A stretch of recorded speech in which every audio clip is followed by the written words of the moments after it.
District heating is an important part of the future energy solution, and it just reached next level.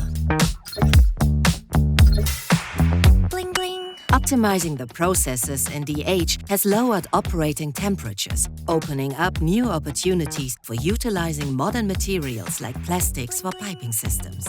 I was honestly very surprised on this product when we saw it the first time. The total process is better. And the guys who was normally work with the steel pipes, they said, okay, is it so easy? Aquatherm Energy, the next generation district heating, made entirely of polypropylene. Safer, lighter, more sustainable, proven by our EPDs. 50% less emission of CO2 compared to steel piping systems.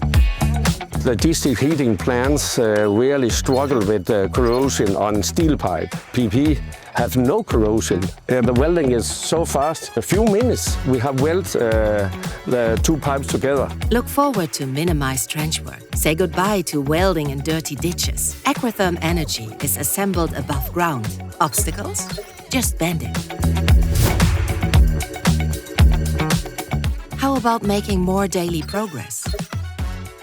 We pick this also in the future because this PP pipe is 3 times faster than steel. We earn a lot of more money, and that's important for us to stay in the market, and the same for the customer. They also get it cheaper. Aquatherm Energy, the next generation of district heating. Get in touch to learn how effortless, safe and sustainable your district heating can be. Aquatherm, we are part of the solution. Are you?